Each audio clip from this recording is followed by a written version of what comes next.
So the first question that I've got is, I saw you pulled out of the Capitals this year. I just wanted to ask, what are your plans next year? Are you going to go back to playing domestic cricket and hopefully for the Proteas, or what's the plan going forward? Yeah, so I'll be playing domestic cricket next season here in South Africa. In terms of the Proteas, I'm not retired yet, but I don't know what will happen. I think obviously, for the rest of my career now, it's about having fun, enjoying myself, winning games for my new union as well. So that's obviously the main goal. And then from there, let's see what happens. Okay. And then you touched on the goals that I wanted to ask as the next question. But the follow-up question I've got is, we live in the social media era, and I've heard people ask you about your TikTok and stuff like that. What's some advice you can give young cricketers on how to utilize social media to benefit their careers?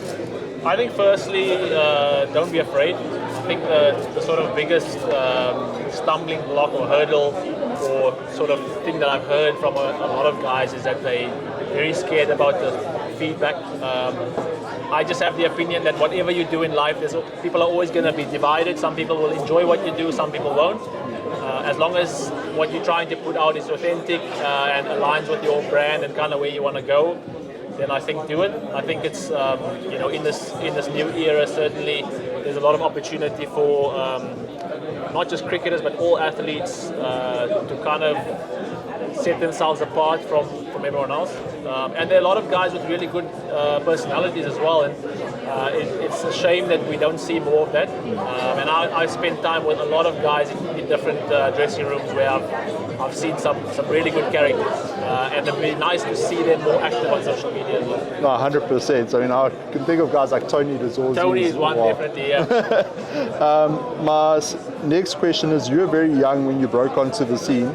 What is your assessment of South Africa's talent pool of young players, and do you think the future is looking quite bright going forward? I think South Africa's always will have talent. I think this country produces a lot of good cricketers. I find, and I can probably put myself in that group as well, that it's more about managing that talent. I think what can sometimes happen is that guys move quickly from the domestic circuit into the international circuit,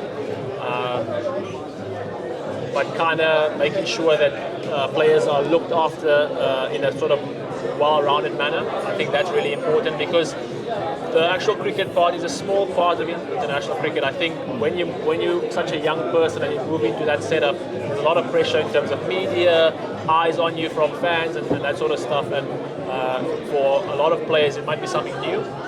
So I think a lot of training around those sort of things, not specifically the batting, bowling and fielding stuff. I think that's very, very key. But I think talent-wise, there's always going to be talent here in SA. And I think even the next generation of guys, you look at the Deval Brevis, Luandre Pretorius, just some names, Quenamo Parker names that kind of stand out.